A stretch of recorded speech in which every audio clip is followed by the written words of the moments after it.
Samudhra, it's good to have you today to speak on a very important topic today. Glad to have you with us. I hope all our members and guests will benefit from the information that you'll be sharing with us later. Without further ado, I'll pass the floor to Harry to introduce.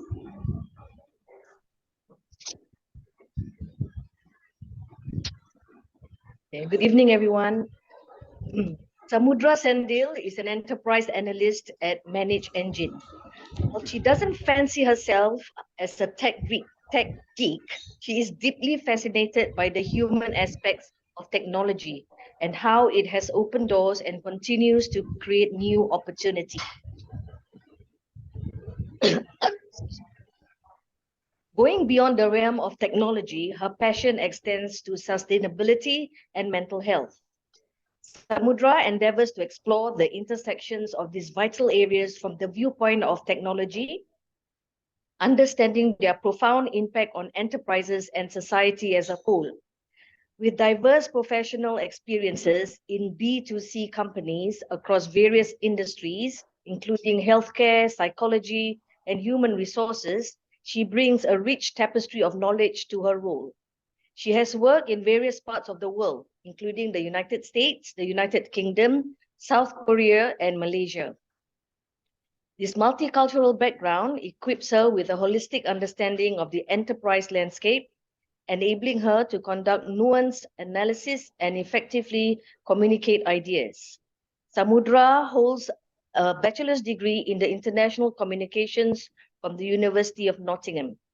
Samudhra is Dr. Rajesh's niece. She is Bharati's brother's daughter. Samudhra is a Paul Harris Fellow and was a Rotarector when she was studying at the University of Nottingham, Malaysia. I present you, ladies and gentlemen, Ms. Samudhra Sendhil. Hi, everybody. Thank you for that wonderful introduction. Shall we get started? Because I feel like my presentation is going to run a bit too long because AI is just so big to talk about. So I'll just start. I'll try to share my screen. Please do let me know if you guys can see what I'm sharing. Okay. All right. Thank you so much. I'm sorry. Since I'm using a Mac, it has some screen share limitations. So I'll go ahead and get started. So yeah, I'm Samudhra and I'm very happy to talk about a topic that's rapidly reshaping our world, artificial intelligence, or AI for short. So before we dive in, let me pose this question in front of you guys. Are we ready for an AI first era? Next slide, please. The short answer is that we don't know yet. We are still very unaware of what the possibilities and limitations of AI is. So if you look at the chart right here, it shows the different kinds of major technological disruptions we've had in our lifetime, right from the first digital computer that was discovered in 1950 all the way to 2023, where generative AI became mainstream. So when we talk about technological disruptions, what are they? So tech disruptions are innovations in technology that change the way that we as a society function. So they often replace the products, the services, or the ways that we used to do things with something that is much better, much affordable, and much convenient. And these technologies can completely transform industries and society as well. So if you look at the chart here, in the 1990s, when the internet first became mainstream, less than 0.055% of the population was online. Today, that number is 5 billion internet users. If that's not disruptive, then I don't know what is. And major tech leaders are calling AI the next internet. So to understand and answer this question better, I'll try to explain what AI is, and most importantly, what AI isn't, because I feel like there's a lot of misconceptions on what AI is and what AI can do and or cannot do. Next slide, please. So just what is AI? To define AI in very simple terms, AI is a field of computer science that focuses on creating machines capable of performing tasks that will typically require human intelligence. So these tasks can range from, say, understanding language, which is what we typically see in ChatGPT, or recognizing patterns, making predictions, and even problem solving. So if you look at the slide here, I kind of want to make a differentiation of what AI can do and what AI cannot do. So AI merely mimics human intelligence, but it does not have a brain of its own, nor can it replace human intelligence as a whole. We still need human actors in the mix to kind of guide AI to the right path. AI also adapts and learns as it goes, and it's not perfect. Like some people think AI is the way to move forward, but AI is still infallible and it's not perfect. And AI is wide ranging, meaning AI can be used in a lot of various industries, ranging from healthcare, automation, manufacturing. But that said, it is not a magic solution. Next slide, please.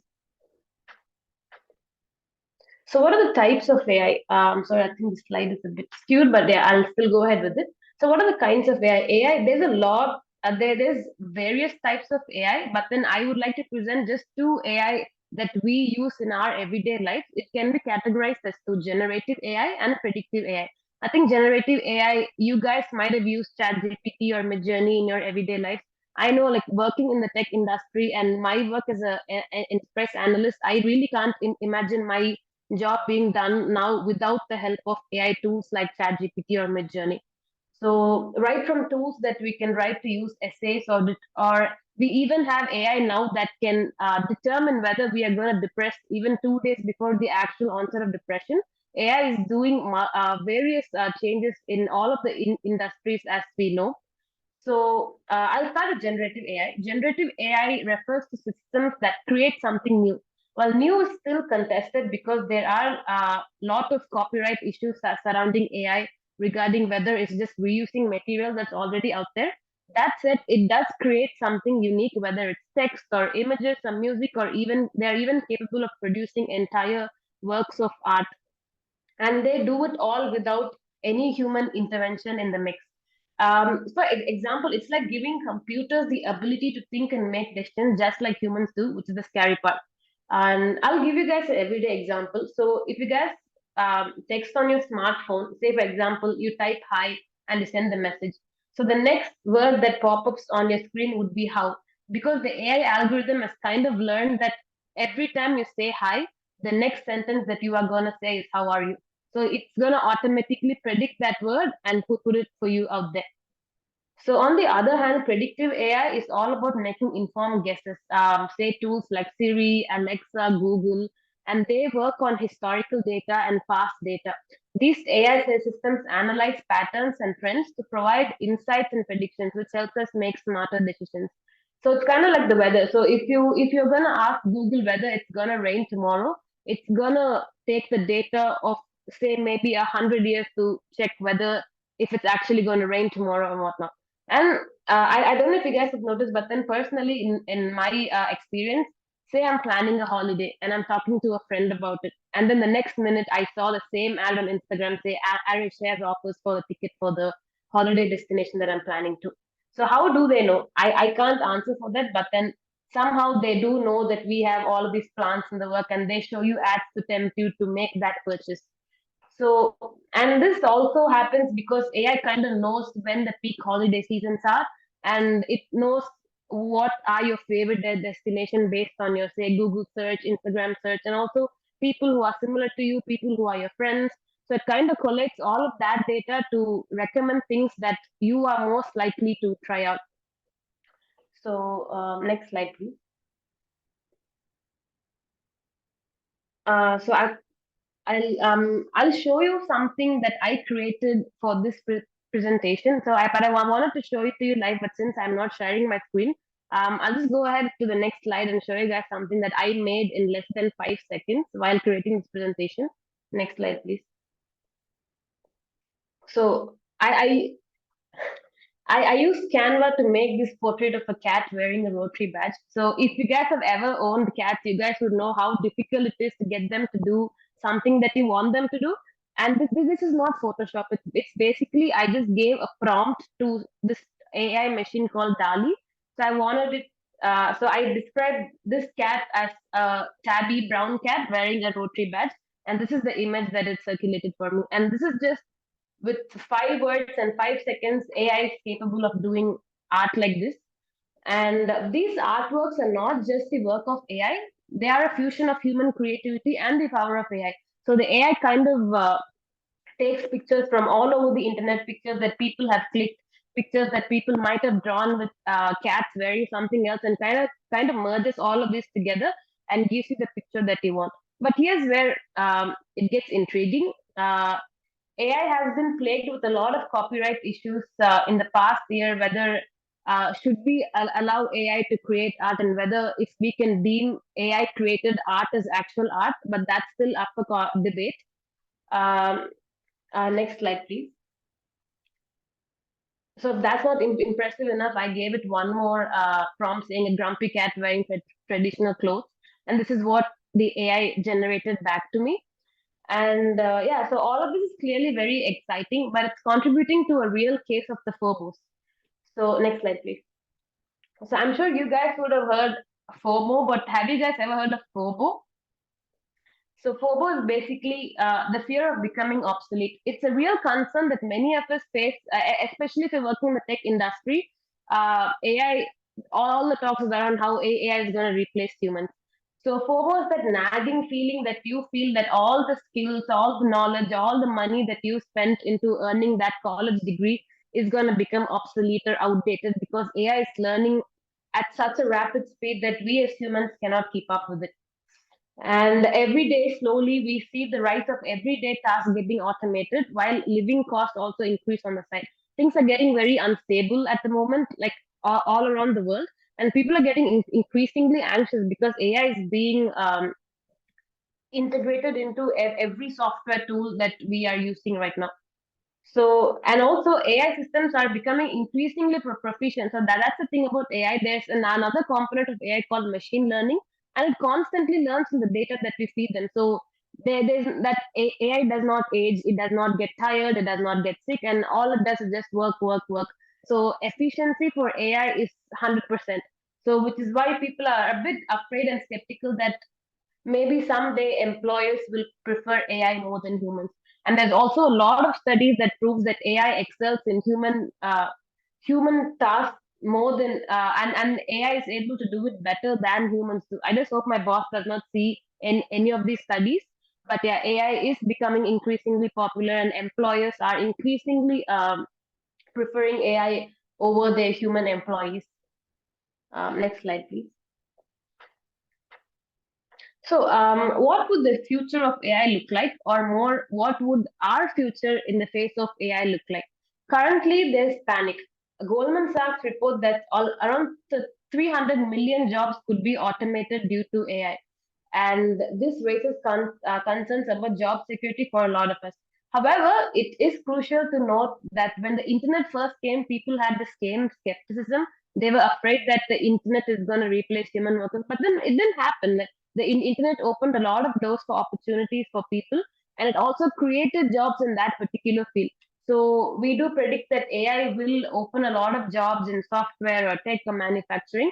And on the other side, a demand for human-made products or human-made artifacts will be on the rise because once AI and tech becomes mainstream, human-made artifacts will kind of become very niche.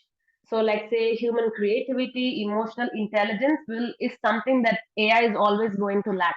So humans will be able to fill the gap, but the demand for human tasks will decrease likely. And what if so AI? What if AI becomes uncontrollable? Like we've all seen like science fiction movies where like machines take over the earth and machines become our rulers and whatnot. So what if AI becomes uncontrollable? Um, to be honest, we still don't know what is going to happen when AI becomes uncontrollable, or nor do we know if it's going to become uncontrollable because so far we still need human actors in the mix to make that human judgment. AI is capable of making judgment, but whether are we going to follow through with it or not is something that is still in the hands of humans. And and there's one more concern that's still particularly worrisome for nations around the world is that AI is being increasingly used in warfare. Like you easily use AI powered drones, AI powered rockets to go and attack a certain place, being 10,000 miles away. And the AI actor is not going to have a heart. They don't have ethical consideration like human beings do. So, it's the real concern in our life today. So we do have to remember that AI should be only used as a tool to enhance our abilities, but not as a master that's going to control us. The key to maintaining responsible and ethical AI is to maintain human control over the AI systems that we created and ensure that they align with human values and priorities until the very end. Next slide, please. So this is where we get to the meat of the matter. So we've talked about AI, what AI can do, but the question is, how can AI help me? How can AI help you? And how can AI help clubs like the Rotary Club to do better things? So I would like to start off with AI for personal assistance. So AI for personal assistance basically would refer to virtual assistants like Siri, Alexa, Google Assistant, which can simplify life for us, and more importantly, to simplify life for those who struggle with everyday tasks. Think about people who have physical disabilities, mental health issues, who struggle like getting out of bed is a struggle for them. AI could be a real game changer here, and you can control your TV, your lights, your thermostat, and even order groceries online with all just your voice. It not only saves time, but it also adds convenience and accessibility, which is very important for people. AI for a safer society. So AI tools can be configured to be used in public safety and law enforcement. Surveillance systems can be trained with AI, like say AI tools can be how do I say it? Can be programmed to analyze suspicious activities or objects. Say, for example, based on data for the past month in a certain area, crime has been high from 7 p.m. to 8 p.m. So you can feed the data to AI, and AI will keep extra alert or be extra cautious during that time period. And this will allow us for early threat detection and responding swiftly to emergencies, which makes our community safer. So AI can also be used for environmental conservation, which is the need of the hour right now. So AI algorithms can be used to track satellite images, track deforestation patterns. It can even be used to track illegal fishing in the sea thousands of miles away from us. And it tells us what to do. Like say somebody is illegally fishing within the border of some other country, AI will send messages to the police or to the National Security Department, and they will take care of it. And AI is also very important to tracking and identifying endangered species, which will then contribute to the preservation of biodiversity. So AI for Rotary is something that I would cover in the next slide. So next slide, please. Okay, so in the future, almost every object on Earth will be generating data. And if you guys have heard this, data is considered to be the next big oil, and countries are fighting to get their hands on data.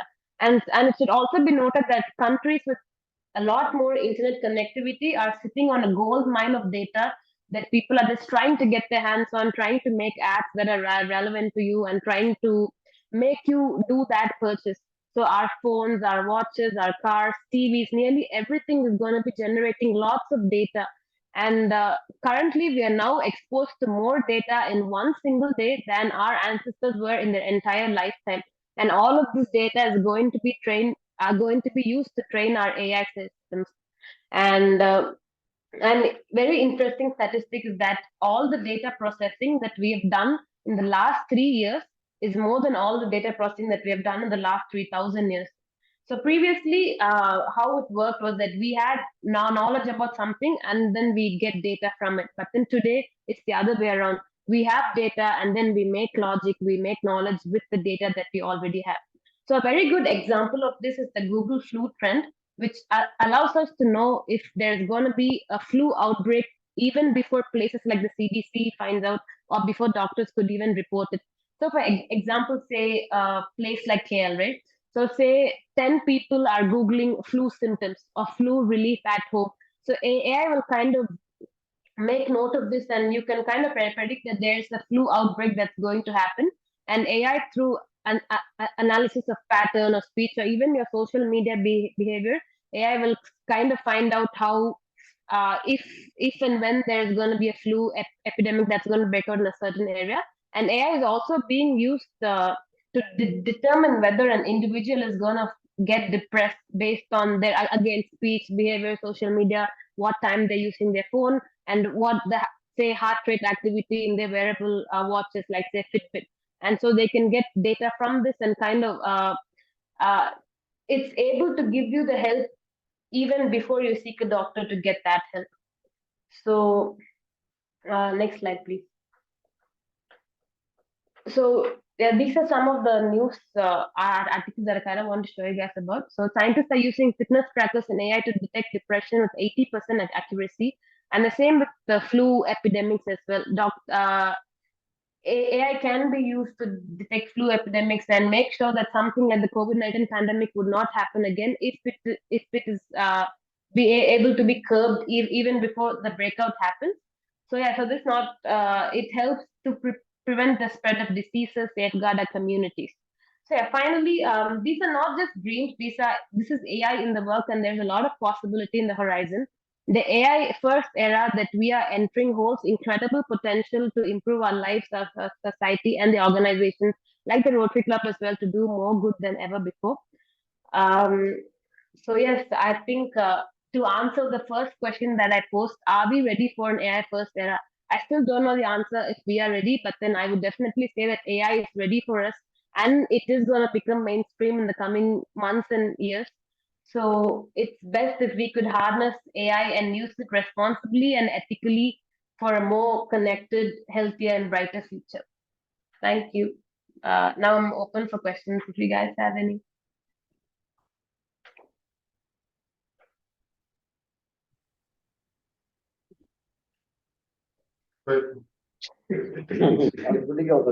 Yeah, I knew that. Now you can ask any question. So you all will ask questions, right? Samudhra, Yes, hello. hello. Are you an AI or are you a human? Sorry, what was the question? No, I was wondering, you were talking continuously. Can you hear? Yeah. Yeah. Without break, Oh, you right. I got asking for AI or human? I'm still human, so we'll see if our lives can be augmented with AI in the coming months. Okay, one more question. Yeah. Are there any rules prohibiting AI that can be used in certain areas and cannot be used in certain areas? Are there? Okay. Yeah. So AI is still something that's very new, and while we have laws like the data privacy laws that say like platforms like Facebook and Google will have to abide by the privacy laws. Like you might have heard of GDPR, which is EU's privacy law, and all the companies have to abide by those laws. So every country will have something like that, but then AI is still very new, so we don't have any solid law yet. It is in the works, like places like the UK, the US, they're all working on laws. But so far, we don't have any solid laws that prevents AI from doing something. There is laws on that stop companies from misusing data, but laws on AI, no, not yet. It is still in the works though. Okay, thank you. Okay. A question from me, Samudhra. Yes. What do you think? Can AI replace school teaching? Okay, so now we have things like deepfakes. I don't know if you guys have heard of it. So deepfakes are kind of like it's like humans, but they're not human. So it's like a robot, but then it's on a screen. And so say a teacher runs late, a teacher's running sick, and she's not able to take a class. You can use these deepfakes that look like the teacher, and the students will still get a feeling that they're being taught by an actual human being and not a robot. So you can train deepfakes to take classes instead of teachers and teaching. Yeah, I think it's still I would not say it's a good replacement, but it's a good tool to enhance the teaching abilities of the human teacher. Thank you. That was interesting.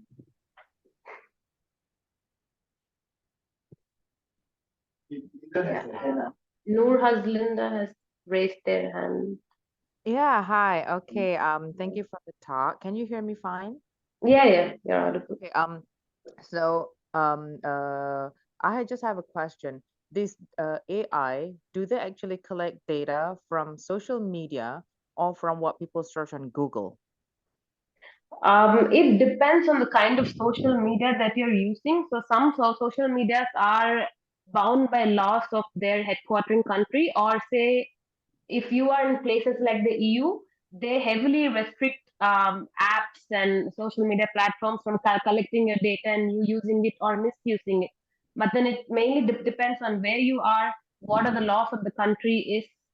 And but then I would say, like, if you go on any website, you can see on the bottom, like, it asks accept all cookies or deny all cookies. I would urge everybody to deny all cookies, because if you I do see. accept the cookies, they will go through your cache, they'll go through your history, and that's how they get your data.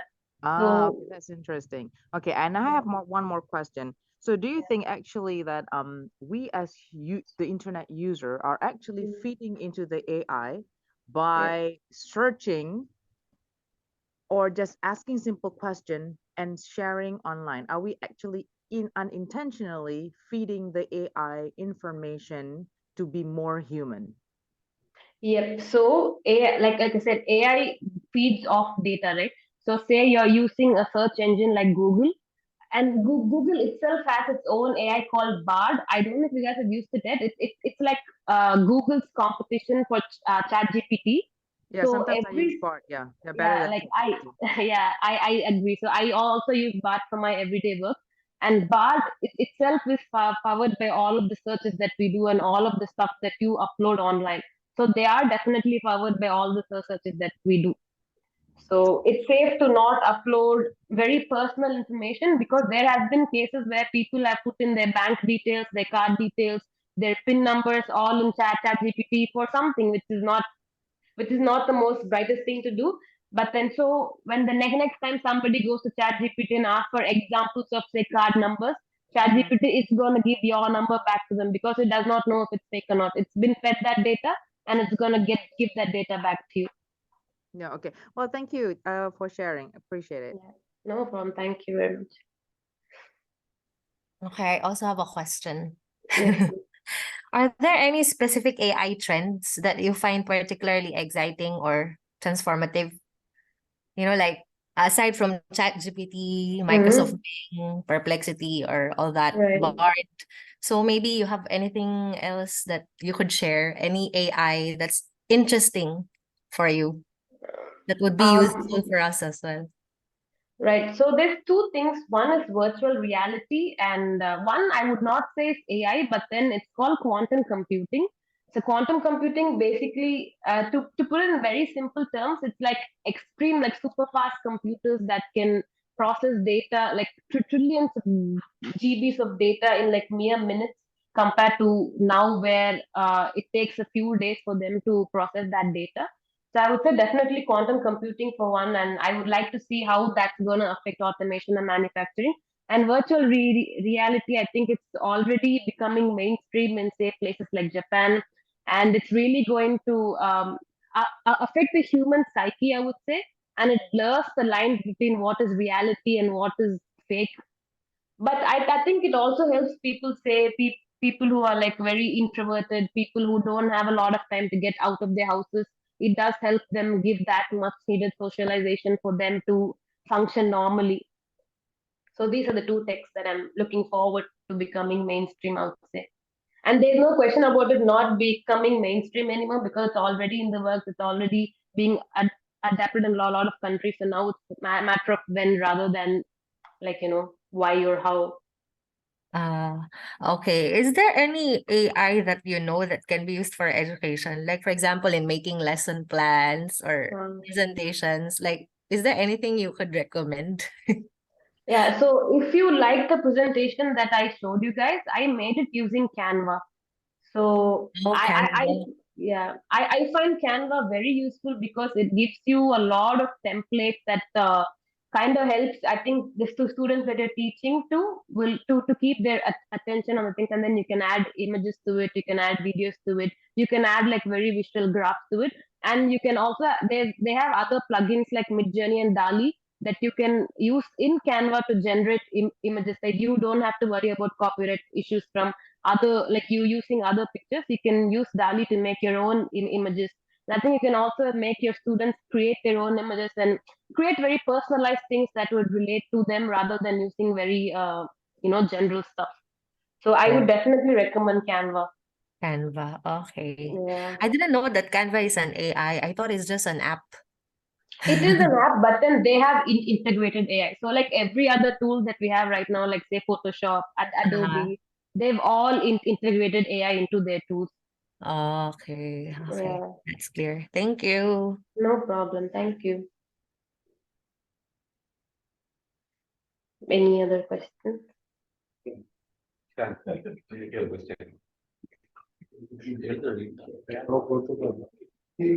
our club AI chatbot.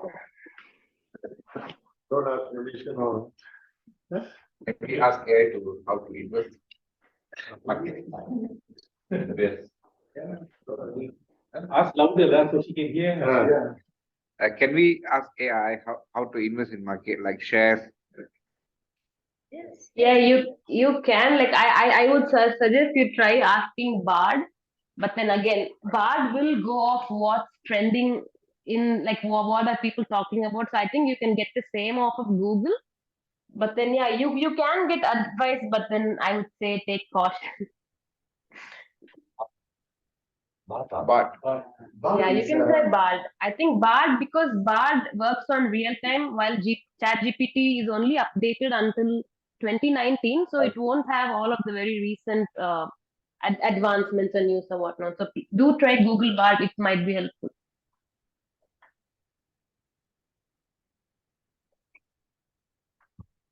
Like I asked Bard what to cook for dinner. I also asked Bard how do I make this presentation, and it gave me it gives you a framework, but you have to build on it though.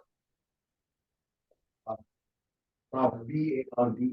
Yeah, BARD. what's the difference between GPT 3.5 and 4? There's any version?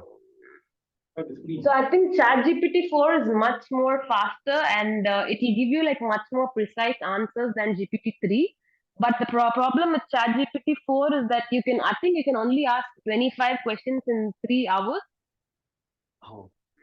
Yeah, so because I wanted to buy ChatGPT 4 as well, but then it was not worth paying like $20 for you to ask only 25 questions in 3 hours. Like I would say Bard works better because it's integrated with Google, right? So it's much more updated, I would say. Like ChatGPT is a natural language processor, while Bard is like a search engine on drugs, basically. Like it will give you very precise answers compared to ChatGPT, which gives a bit vague, vaguer answers, I would say. Okay, so I just realized it's really, the fear of being obsolete, the FOBO. Right? So what can we do? What are your tips in order for us to become ready? Because for sure there'll be change, like the world is quickly changing. So it's really scary, like maybe in the future I won't have job anymore and we need to cope up with AI. So what are your tips in order for us to be updated in all these things, and like what's your advice? Well, I think FOBO is something that I deeply struggle with as well because the work that I do, like I think ChatGPT can do it in like mere minutes or days.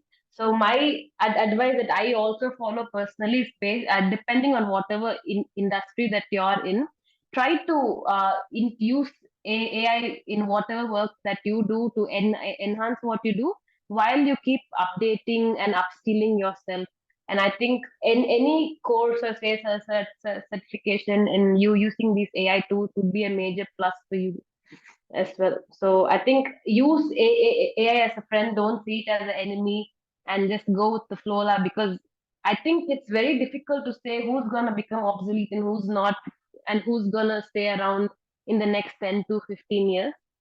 So upskilling is something that I believe that we should all do. Correct. To just make sure that AI does not take over. Can I ask what field you're working in? I'm teaching. I'm in the field of education. Okay. So you can use all of these AI tools like say Canva, ChatGPT, Bard, and kind of also teach your students how to use these tools.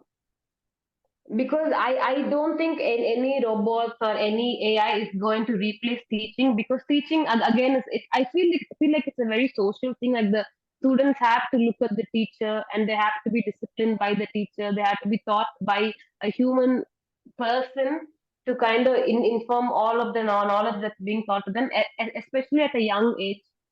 So maybe start using AI tools in your teaching and make it work, I believe. Yeah. I hope that satisfies. Yeah. Yeah, thank you. Yeah, thank you. Leave now. behalf of Rotary Banasungaptani,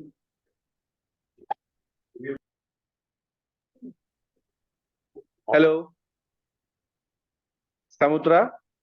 Yes. Okay. On Can behalf you of Rotary Banasungaptani, we would like to thank you for your sharing on AI in our daily life. Hope our guests and members benefit from sharing. Again, thank you very much. Good night. Bye-bye. Thank you. Good night, Thank you. everyone. It is my pleasure. Thank Thank you very you. much. Thank you, Yeah. Samudhra. Thanks, Thank ma'am. you. Bye. Thank you. Bye-bye. Thank you, Ms. Samudhra. Thank Thank you, yeah, Samudhra. thank you for all the guests attend.